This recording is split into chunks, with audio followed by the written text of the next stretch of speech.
Mr. Speaker, Madam Vice President, honorable members of the United States Congress, distinguished guests, ladies and gentlemen. Thank you. I never get such nice applause from the Japanese Diet.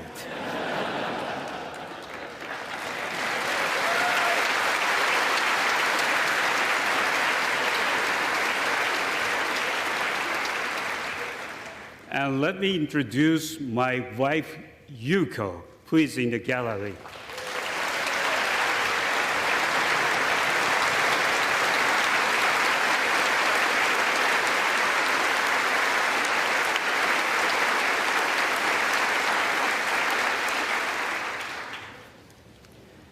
The fact that I married Yuko should give you great confidence in all my decisions.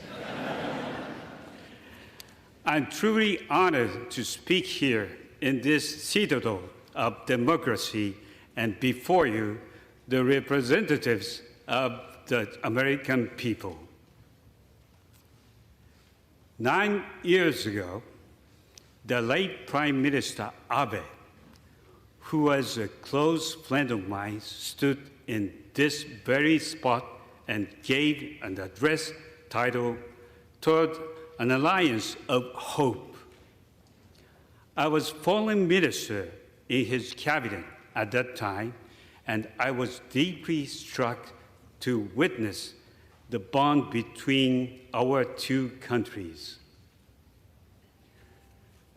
Since childhood, I have felt a connection to the United States, perhaps because I spent my first 3 years of elementary school at PS 20 and PS 13 in Queens, New York.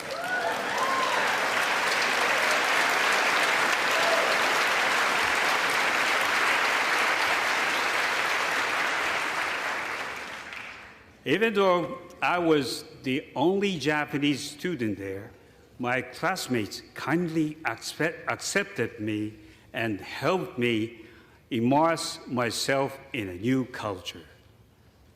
We arrived in the fall of 1963, and for several years, my family lived like Americans. My father would take the subway to Manhattan, where he worked as a trade official. We rooted for the Mets and the Yankees and ate hot dogs at the Coney Island. On vacation, we would go Niagara Falls or here to Washington, D.C. I remember things that were strange and funny to a little Japanese boy, like watching the Flintstones. I still miss that show. Although I could never translate Yabba-dabba-doo.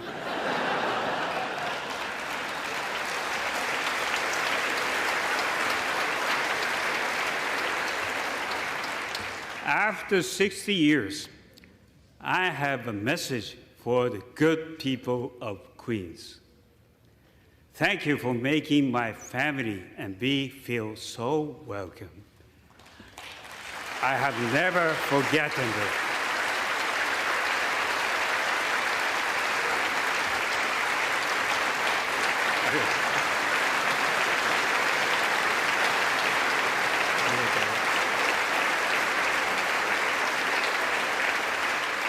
So I speak to you today as a long and close friend of the United States.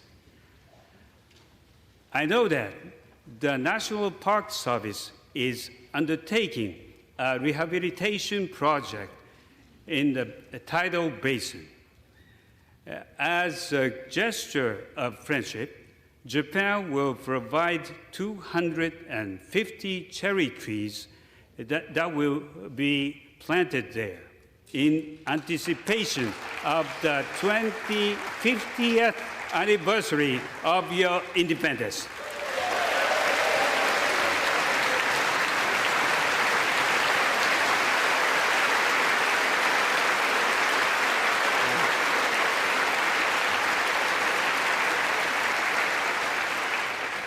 As you might also remember, the 1964 World's Fair was held in Queens. Its symbol was a giant unisphere, and the fair's theme was peace through understanding. And yet, we also know that peace requires more than understanding. It requires resolve.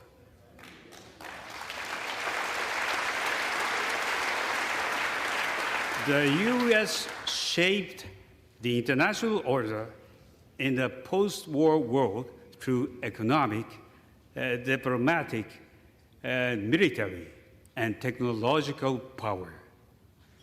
It championed freedom and democracy. It encouraged the stability and prosperity of nations, including Japan. And when necessary, it made noble sacrifices to fulfill its commitment to a better world.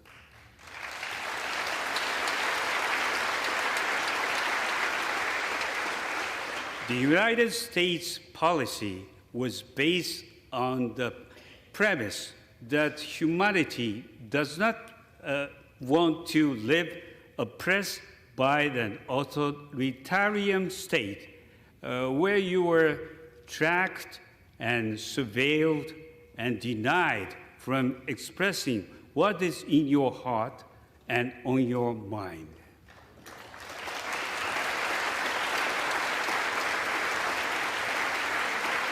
You believe that freedom is the oxygen of humanity. The world needs the United States to continue playing this pivotal role in the affairs of nations. And yet, as we meet here today, I detect an undercurrent of self-doubt among some Americans about what your role in the world should be. This self-doubt is arising at the time when our world is at history's turning point. The post-Cold War era is already behind us, and we are now at inflection point that will define the next stage of human history. The international order that the U.S. worked for generations to build is facing new challenges, challenges from those with values and principles very different from ours. Freedom and democracy are currently under threat around the globe. Climate change has caused natural disasters, poverty, and displacement on the global scale. In COVID-19 pandemic, all humanity suffered. Rapid advances in AI technology have resulted in a battle over the soul of AI that is raging between its promise and its perils. The balance of economic power is shifting. The Global South plays a greater role in responding to challenges and opportunities and calls for a larger voice. Turning to Japan's own neighborhood, China's current external stance and military actions present unprecedented and the greatest strategic challenge, not only to the peace and security of Japan, but to the peace and stability of international community at large. While such a challenge from China continues, our commitment to upholding a free and open international order based on the rule of law, as well as peace, will continue to be defining agenda going forward.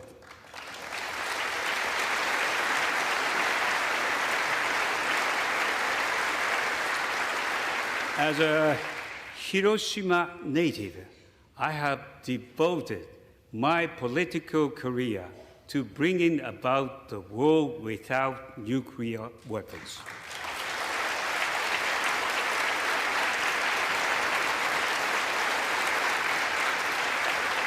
For years, I have worked to revitalize the Non-Proliferation Treaty regime so that we can gain momentum in pursuit of the aspiration.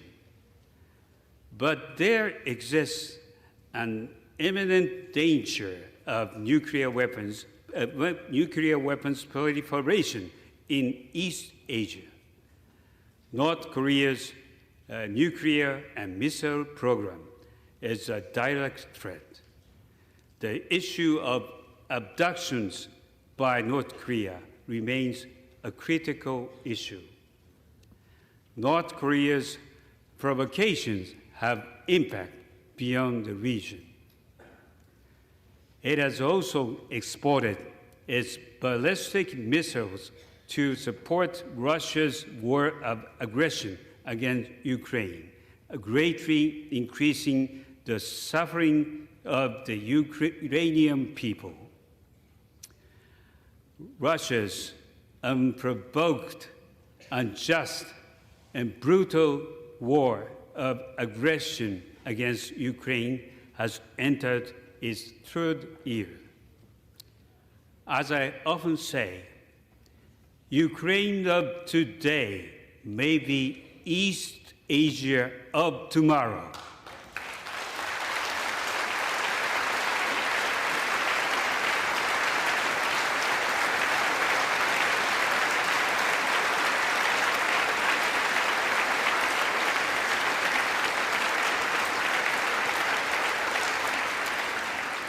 Furthermore, Russia continues to threaten the use of nuclear weapons, which has contributed to worldwide concern that yet another catastrophe by nuclear weapon use is a real possibility. In this reality, close coordination between Japan and the US is required more than ever to ensure that the deterrence our alliance provides remains credible and resilient.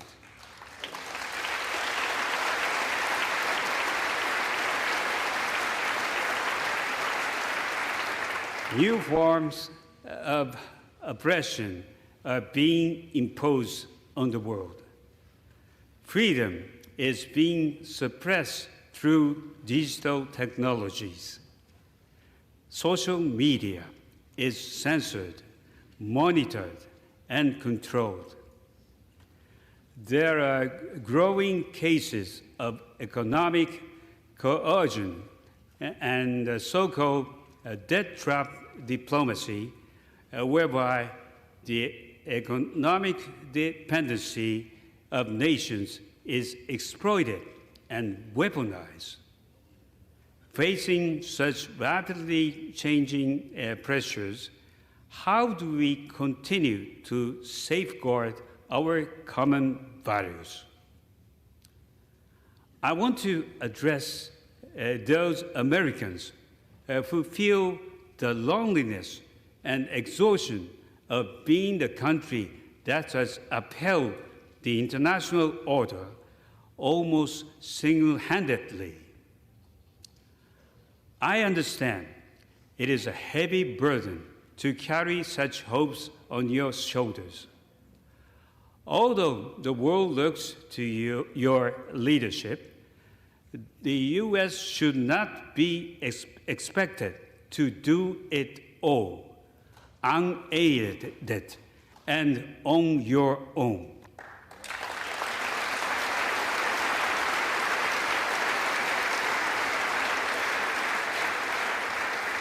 Yes, the leadership of the United States is indispensable.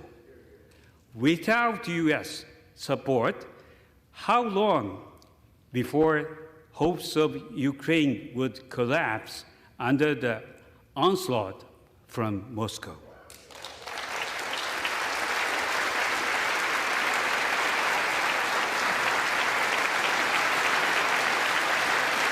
Without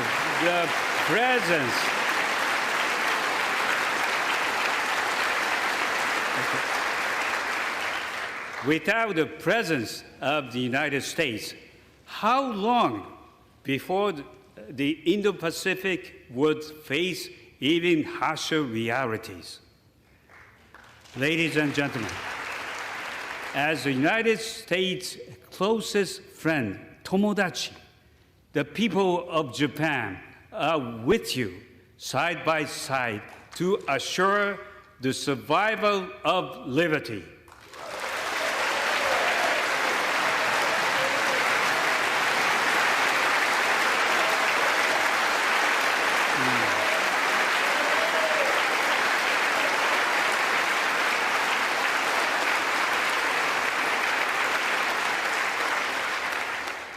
Not just for our people, but for all people. I'm not saying this out of my strong attachment to America. I'm an idealist, but a realist too. The defense of freedom, democracy, and the rule of law is the national interest of Japan. The Japanese people are fully committed to these values. I do not want to leave our children in a society where human rights were suppressed, where political self-determination is denied, where our lives are monitored by digital technology. I know you don't either.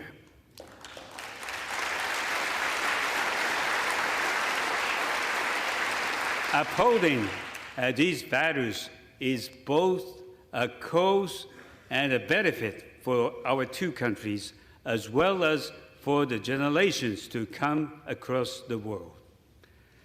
Right now, Japanese and U.S. service members are working side by side to deter aggression and ensure peace.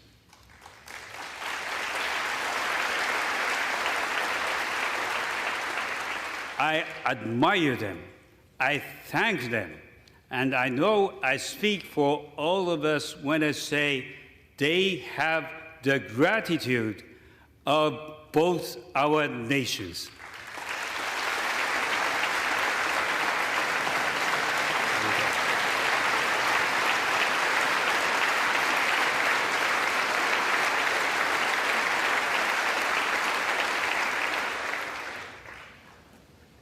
On the spaceship called Freedom and Democracy, Japan is proud to be your shipmate. We are on deck, we are on task, and we are ready to do what is necessary. The democratic nations of the world must have all hands on deck.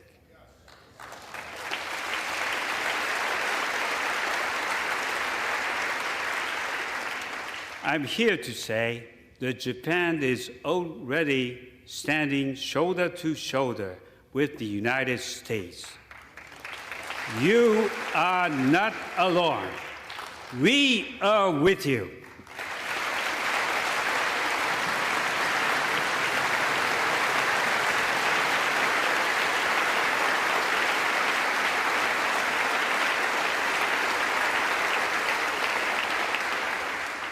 Japan has changed over the years.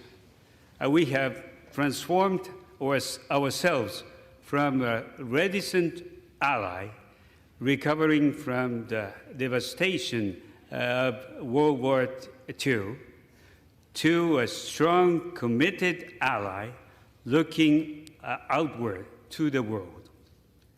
Japan has transformed its national security strategy. Uncertainty about the future stability of the Indo-Pacific region caused us to change our policies and our very mindset. I myself have stood at the forefront in making our bilateral alliance even stronger.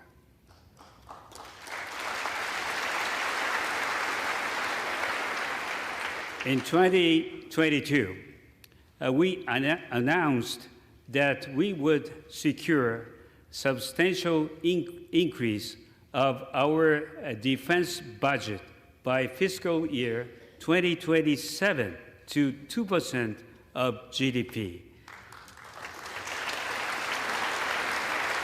Possess counter-strike capability and improve cybersecurity. Today, deterrence that our alliance provides is stronger than ever, bolstered by U.S. extended deterrence for Japan. Japan has taken strong sanctions against Russia in the wake of its aggression against Ukraine.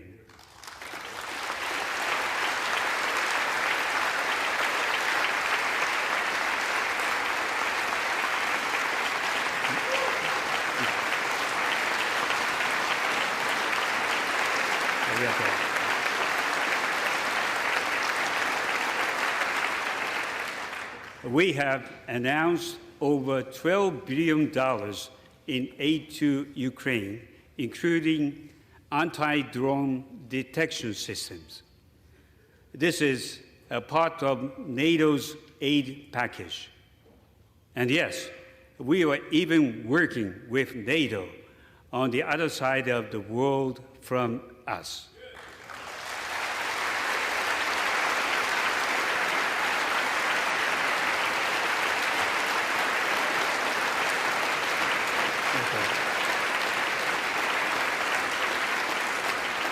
I might add that in February, I helped a devastated Ukraine get through these agonizing times. I hosted the Conference for Ukraine's Economic Growth and Reconstruction. Japan will continue to stand with Ukraine.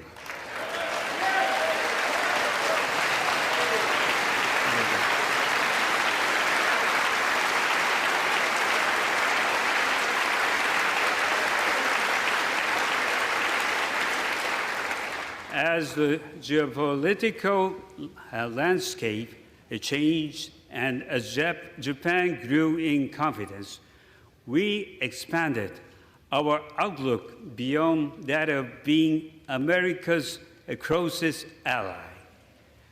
We first became a regional partner of the United States, and now we have become your global partner. Never has our relationship been so close, our vision and approach so united.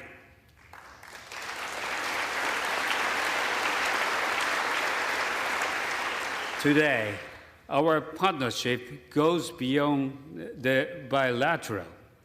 Examples include trilateral and quadrilateral cooperation among the U.S., Japan, the Republic of Korea, Australia, India, and the Philippines, as well as cooperation through the G7 and with ASEAN. Three leaders of the U.S., the Republic of Korea, and Japan convened at Camp Davis last summer to inaugurate a new era of our partnership.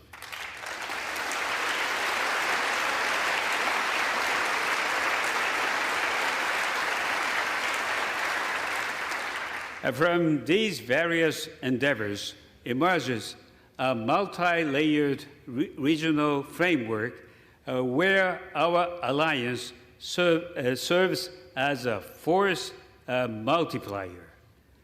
And together with these like-minded countries, we are working to realize a free and open Indo-Pacific.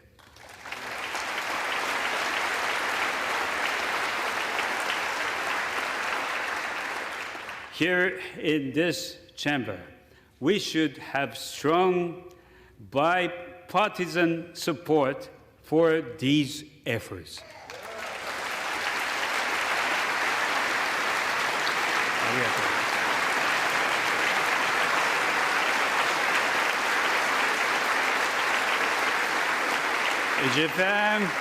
Japan believes in U.S. leadership, and we also believe in the U.S. economy.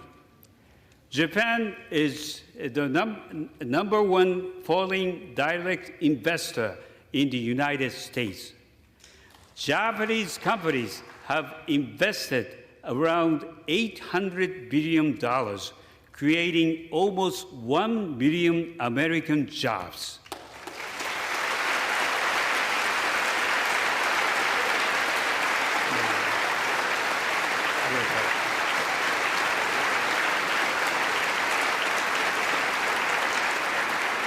These are good jobs, with 500,000 jobs in manufacturing sector alone.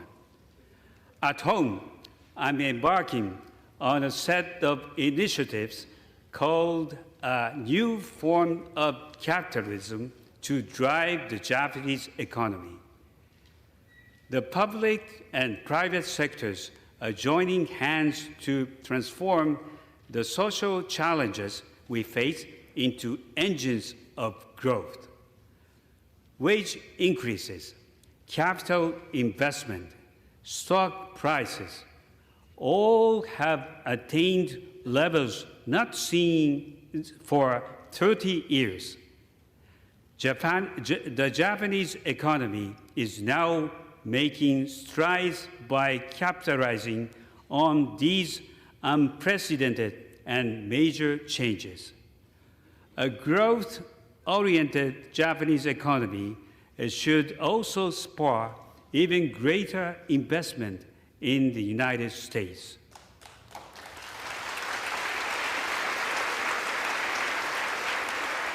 And we can then help boost the global economy to steer it toward a strong growth trajectory in the years to come. Just yesterday, President Biden and I demonstrated our commitment to leading the world on the development of the next generation of emerging technologies such as AI, quantum, semiconductors, biotechnology, and clean energy.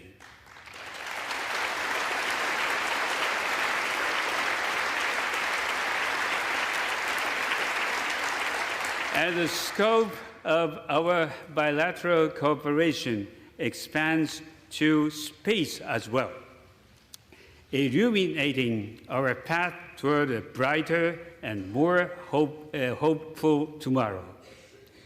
The TV broadcast of Apollo 11's lunar landing of 1969 is still seared into my memory. Japan's lunar lander mission in January achieved the first pinpoint landing in history.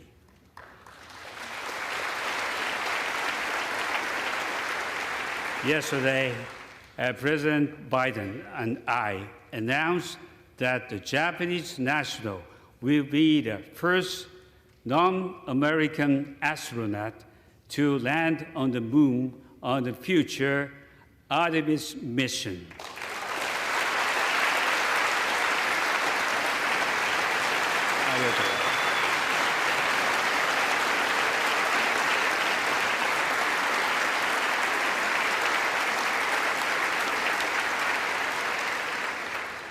And we have two astronauts with us today. Would Mr. Hoshide and Mr. Tani please stand?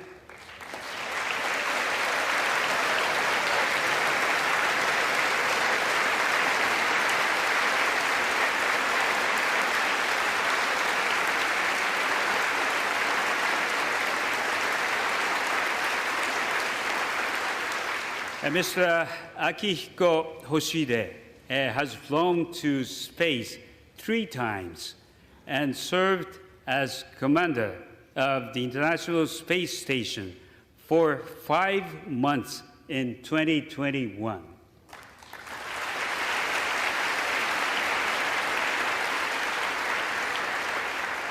And next to him is Mr. Daniel Tani. He is a retired Japanese-American astronaut who has conducted 6 spacewalks and in his 2 missions logged over 50 million miles.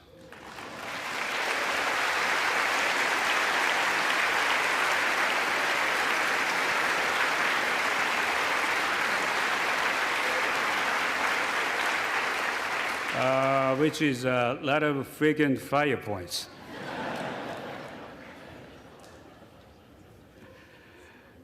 Mr. Hoshide and Mr. Tani, living symbols of our collaboration in space. And we will have many more such collaborations in the future. Thank you, gentlemen.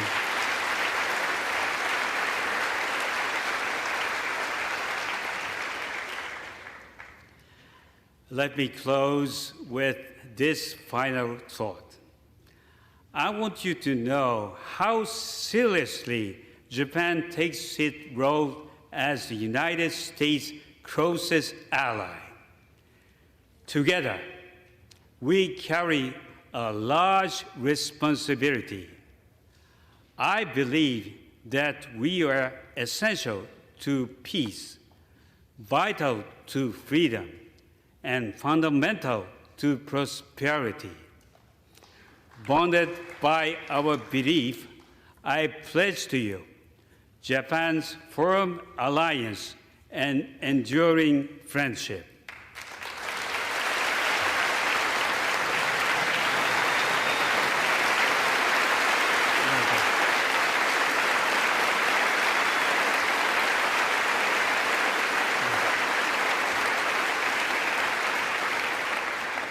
A global partners for the future. We are your global partner today, and we will be your global partner in the years ahead.